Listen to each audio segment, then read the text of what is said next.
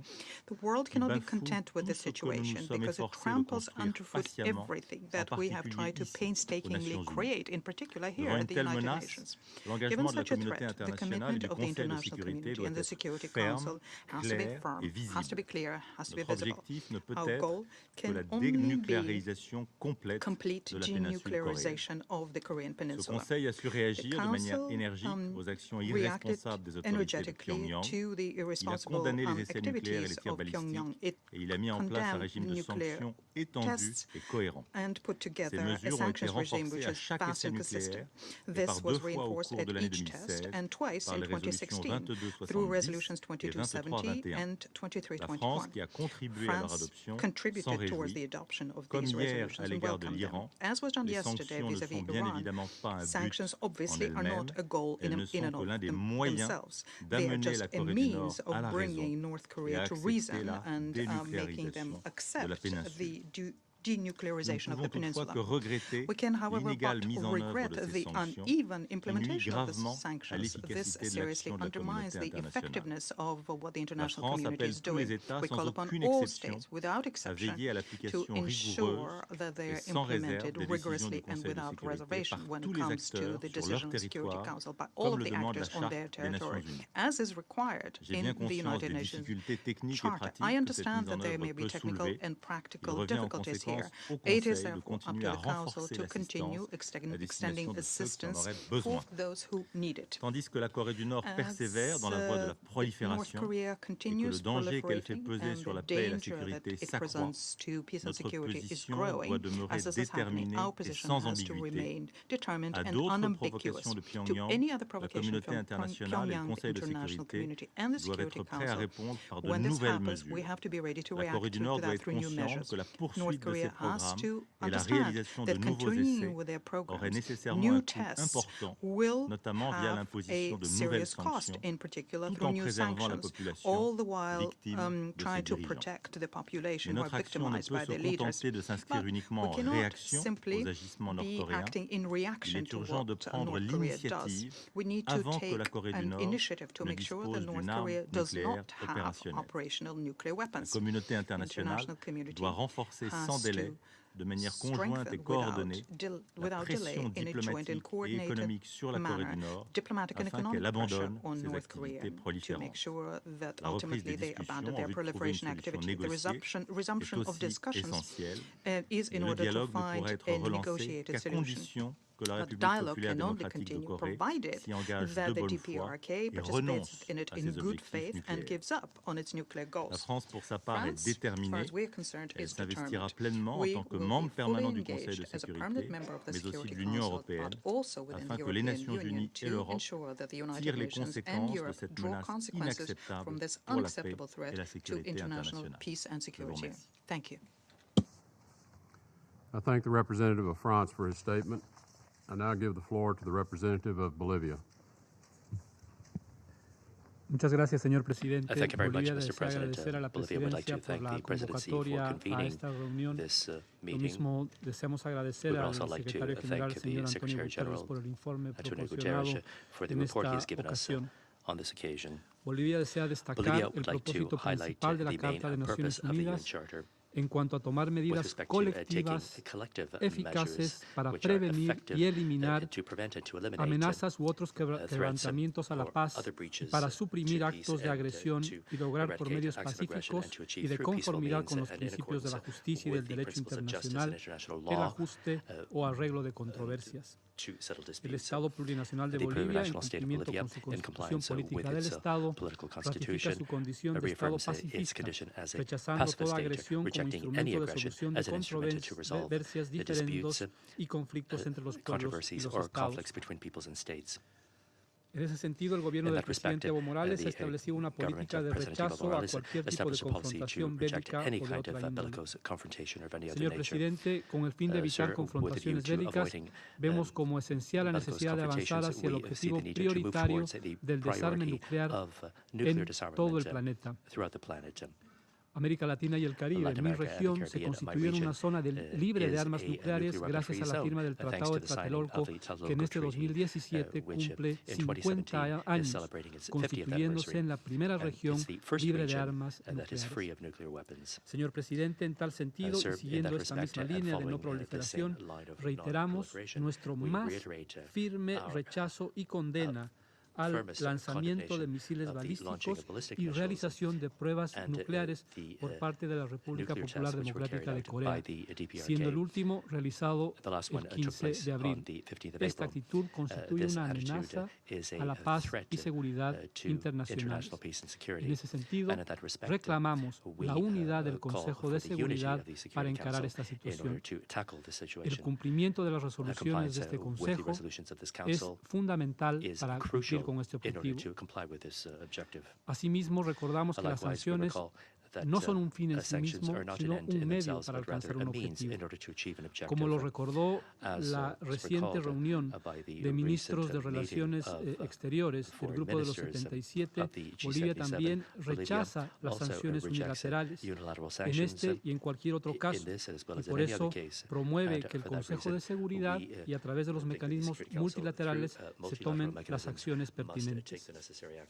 Señor Presidente, en las últimas semanas el mundo presencia una escalada de tensiones tanto por los ensayos de la República Popular Democrática de Corea como por el despliegue militar de los Estados Unidos. La situación actual se puede considerar como la mayor amenaza de guerra nuclear producida en este siglo. Instamos a todas las partes involucradas a evitar la escalada de retórica y acciones que aumenten las tensiones y pongan en riesgo la paz y la seguridad internacionales, especialmente en la península coreana. En tal sentido, apoyamos la propuesta de la República Popular de China de llevar a cabo un cese simultáneo con el fin de desactivar la crisis en la península coreana. La República Popular Democrática de Corea debe abandonar su programa de ensayos nucleares y de misiles balísticos, y al mismo tiempo, Estados Unidos debe evitar la realización de ejercicios militares en la región. Es necesario que las partes involucradas restablezcan las negociaciones, siendo el foro de las 6 partes el más apropiado para ello. Es primordial que los países de esta región participen de las negociaciones con un espíritu propositivo, el cual permita distender las tensiones actuales. La única solución para este conflicto es una solución política. Debe descartarse definitivamente cualquier alternativa de tipo militar. En estos momentos de tensión debe reinar la cordura, se debe evitar cualquier posición que nos pueda llevar a errores, malentendidos o provocaciones. Se debe priorizar el respeto a la dignidad, la igualdad de los pueblos y a la vida de quienes habitan el planeta Tierra. Señor Presidente, la guerra es el fracaso de este Consejo. La guerra es el fracaso de la política. La guerra es el fracaso de la diplomacia. Tenemos la obligación internacionalmente reconocida de negociar. Reitero, tenemos la obligación internacionalmente reconocida de negociar. Se deben dejar de lado las ecuaciones y los cálculos bélicos, porque una vez desatados los demonios de la guerra, solo se benefician quienes lucran de ella. Muchas gracias. I thank the representative of Bolivia for his statement. I now give the floor to the representative of Egypt. السيد الرئيس Mr. President, اسمحوا لي في البداية أن أتوجه allow بخالص me الشكر at the outset to إلى السكرتير thank العام the السيد Secretary أنطونيو General of the غوتيريش United Nations, Mr. Antonio على Guterres, إحاطته القيمة for his للمجلس valuable briefing before the خاصة Council today, ما تضمنته من especially رؤية ثاقبة his تأخذ في اعتبارها vision, بشكل which takes متوازن into consideration in a كافة balanced أبعاد manner القضية all the dimensions التي of نحن this issue بصدد بحثها under اليوم. discussion today. السيد الرئيس Mr. يود وفد President, بلادي بداية الإشارة إلى أن الوضع الراهن the current في شبه الجزيرة situation on the الكورية Korean Peninsula يشكل أحد أبرز التحديات is one of the لمنظومة major challenges معاهدة to عدم the انتشار nuclear الأسلحة النووية non-proliferation treaty regime. ونعبر في هذا الصدد عن قلق مصر Egypt is البالغ deeply concerned إزاء التوتر at the المتزايد increasing tension الذي خلفته following التطورات the recent الأخيرة developments, والتي أصبحت تشكل which أحد has أخطر become مصادر one of the التهديد gravest threats to international peace and الدوليين. security. تعيد مصر تأكيد تأييدها الكامل Egypt لكافة reiterates الجهود its full الرامية support for all للتوصل efforts إلى حل aimed at سلمي reaching لأزمة a peaceful البرنامج solution النووي to the الكوري crisis الشمالي of the DPRK nuclear program ولإرساء سلام مستدام and في شبه achieving a الجزيرة sustainable الكورية peace on the Korean peninsula, بما في ذلك مساعي including إعادة توحيد all الكوريتين reunification efforts. خاصة على ضوء علاقات مصر Given the المتميزة unique and والتاريخية historical ties مع كافة شعوب between منطقة Egypt شمال and the شرق آسيا. people of Northeast Asia. وتطالب مصر مجددا جمهورية كوريا Egypt الديمقراطية calls الشعبية once again on the DPRK بالامتثال to التام comply fully لجميع with التزاماتها all of its الدولية international commitments وفقا لقرارات مجلس under الأمن relevant ذات Security الصلة Council resolutions, والتخلص من أسلحتها النووية to eliminate its nuclear والعودة weapons لمعاهدة عدم and to انتشار الأسلحة rejoin the النووية non-proliferation كدولة غير treaty نووية as a non-nuclear دون state إبطاء أو without شروط. delays or conditions. كما تؤكد مصر حرصها الكامل على بذل كافة الجهود اللازمة على المستوى الوطني is committed to لتنفيذ taking جميع every عقوبات necessary مجلس step الأمن at the national level ذات الصلة to implement لجمهورية all Security كوريا Council الديمقراطية sanctions الشعبية. related to the DPRK. السيد الرئيس Mr. تطالب President, مصر المجتمع الدولي Egypt calls ومجلس on the الأمن international community and the بالتعامل Security Council بشكل شامل to address دون all انتقائية NPT أو challenges ازدواجية في comprehensively المعايير and without مع كافة selectivity التحديات التي تواجه or معاهدة double عدم standards. الانتشار النووي حفاظا على This مصداقية is وفاعلية necessary if we منظومة are to عدم preserve الانتشار the credibility and effectiveness وقرارات of the مجلس الأمن non-proliferation ذات regime الصلة and relevant council بما في resolutions, ذلك القرار including 687 Resolution 687, خاصة على ضوء التآكل especially المستمر in light of the لمصداقية continued تلك erosion المنظومة of the credibility of this التي regime, تمثل حجر which is الزاوية the cornerstone لمنظومة of the الأمن wider الدولي الأشمل. international security architecture. وقد تجلت مظاهر هذا التآكل The المستمر continued في erosion مصداقية in the وفعالية NPT معاهدة عدم credibility الانتشار and النووي effectiveness في came to قيام عدد light محدود when a من الدول certain number of ودون states مبرر واضح decided and with no clear بالإقدام على justification عرقلة to منظومة prevent مراجعة the المعاهدة NPT review process وإعاقة خروجها from بنتائج reaching any موضوعية objective results من خلال كسر by توافق الآراء breaking the consensus الذي تماشت معه reached by غالبية the الدول majority of state parties.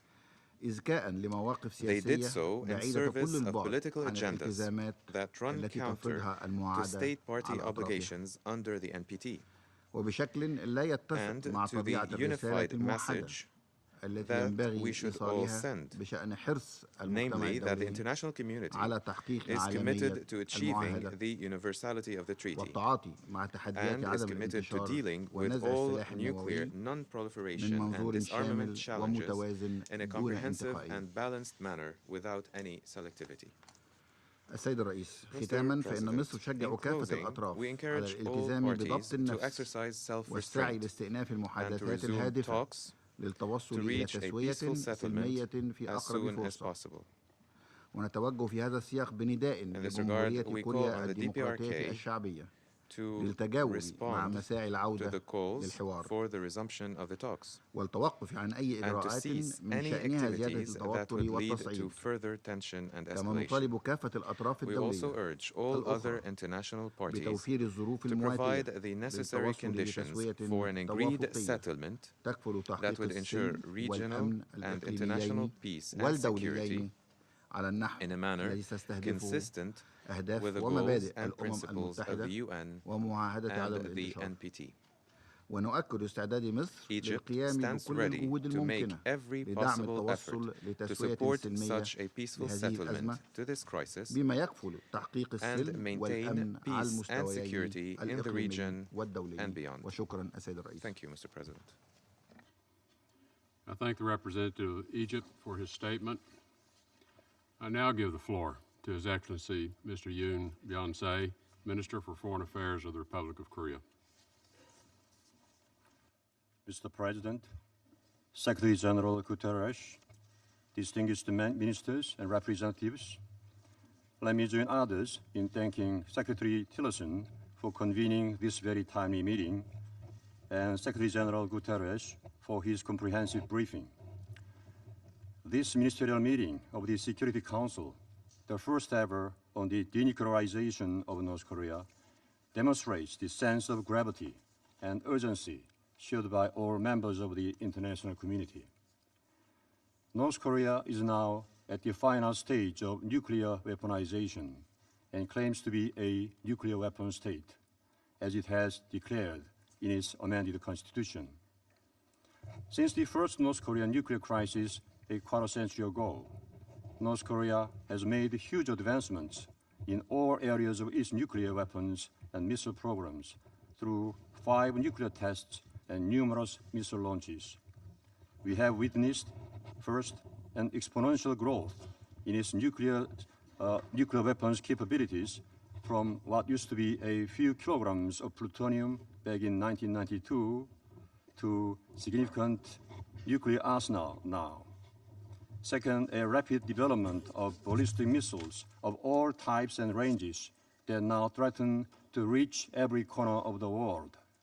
And finally, its willingness to actually use WMDs, as was manifested in the assassination of the North Korean leader's half-brother with a chemical weapon. In a nutshell, North Korea's WMD capability, coupled with the intent to actually use them, bring us ever so closer to the tipping point. It's no wonder that some experts say the world is facing its greatest nuclear emergency since the Cuban Missile Crisis. A nuclear-armed North Korea will significantly disrupt the security landscape in the Northeast Asia and the world. It will also deal a fatal blow to the global non-proliferation regime based on the NPT and increase the risk of North Korean nuclear material or related technology falling into the hands of terrorists. In order to avoid this nightmarish scenario, we must act now. We are racing against time. So what should be our response? Extraordinary circumstances require extraordinary responses. A pundit once said, quote, "Insanity is doing the same thing over and over again and expecting different results," unquote. What we need is a new approach led by the Security Council, not allowing North Korea to dictate the agenda and timeline. Security Council resolutions 2270 and 2321 are milestone measures that illustrate such a new approach. Based on these most comprehensive and robust resolutions, the international community has built and solidified a united front against North Korea over the past year. For its part, my government also took a series of unilateral measures in line with the Council's efforts. We are seeing evidences that sanctions are biting by cutting off North Korea's hard currency income, deepening Pyongyang's diplomatic isolation, and blocking its illicit activities on all fronts. The international community must sustain efforts to thoroughly implement these resolutions. Moreover, the Security Council must discuss additional punitive measures to take against the future provocations proactively, not reactively, as was the case up until now. The Council has repeatedly warned that it will take further significant measures, including sanctions, in the case of future provocations. But Pyongyang may still harbor the illusion that the Security Council will only take limited action and that it can disregard and ridicule the authority of the United Nations. In order to change such strategic calculus of Pyongyang and induce changes from within, we could take potent measures such as halting the export and supply of crude oil to North Korea, completely cutting off North Korea's hard currency earnings by, for instance, suspending all imports of coal from North Korea, and seriously considering whether North Korea, a serial offender, is qualified as a member of the United Nations, as well as downgrading diplomatic relations with North Korea. Let me be clear. Our goal is not bring North Korea to its knees, but to bring it back to the negotiating table for genuine denuclearization. We must be clear-eyed about Pyongyang's intent. It's not interested in negotiating for denuclearization. Instead, its game plan is to be recognized as a nuclear weapon state and to negotiate nuclear disarmament as such. Just last week, the North Korean Deputy Permanent Representative to the United Nations himself made clear that any denuclearization talks are a non-starter. Under these circumstances, dialogue for the sake of dialogue cannot be an option. If history teaches us anything, it's that we must not repeat the tried and failed approach. Over the past 20-some years, we have left no stone unturned. Yet countless negotiations and agreements with this rule breaker par excellence have led us nowhere, but back to square one due to North Korea's renege and deception. They have only bought time for the regime to advance its double-MD capabilities. We must break this vicious cycle of provocations, negotiations, provocations, and of rewarding North Korea's bad behavior once and for all. Our goal is not to compromise on half measures for bogus peace. Our goal is the complete, verifiable, and irreversible dismantlement of the North Korean nuclear weapons and missile programs. Finally, in dealing with the North Korean nuclear issue, we must not lose sight of another serious threat emanating from North Korea's chemical and biological weapons programs. Security Council Resolution 2270 decided that North Korea should abandon all chemical and biological weapons and weapons-related programs. In this regard, I welcome the joint letter by Secretary General Guterres and Director General Uzumchu of the OPCW, calling upon North Korea to accede to the CWC.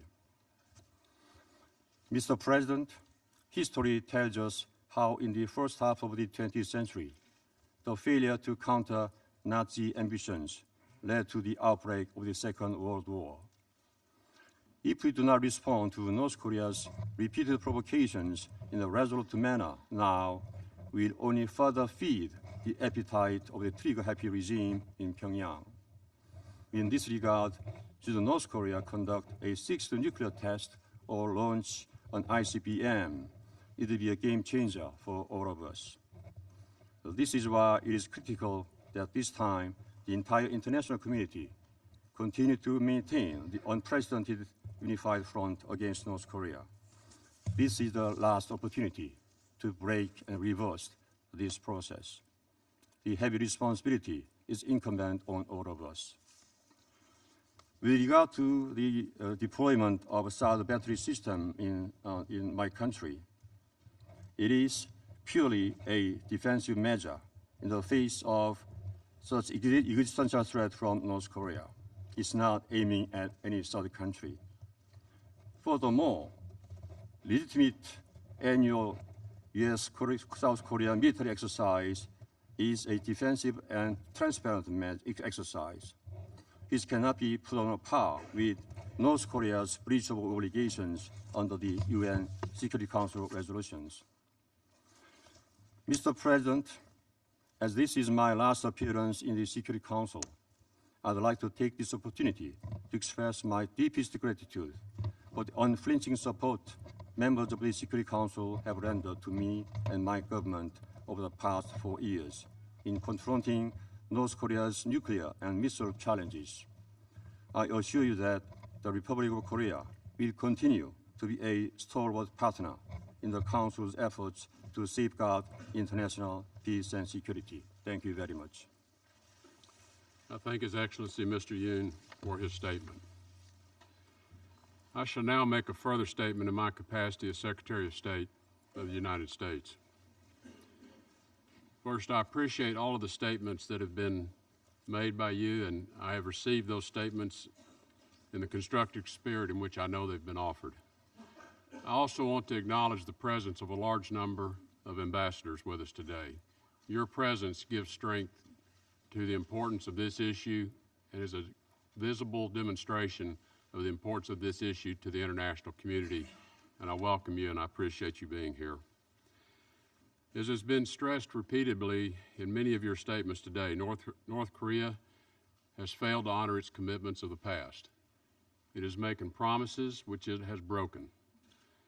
Had this body fully enforced and stood behind resolutions it had enacted in the past, vigorously enforcing sanctions with full compliance perhaps we would not have found ourselves confronted with the high level of tension that we're faced today.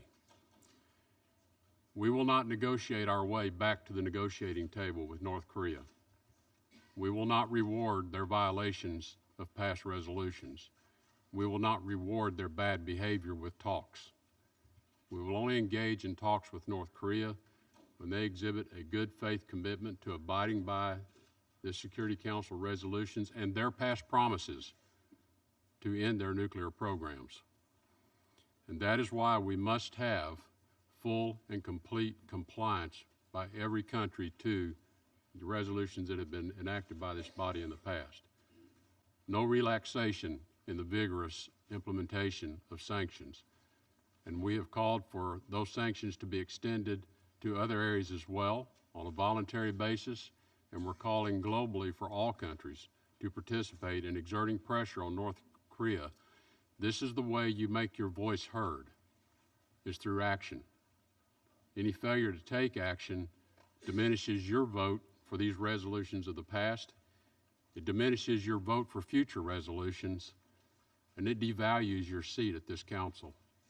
We must have full, complete compliance by all members of the council. I thank you.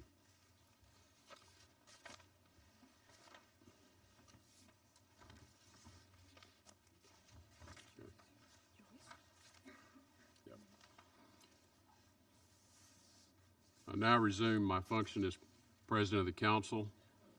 I believe there are no further speakers on the list. So with that, the meeting is adjourned. Thank you.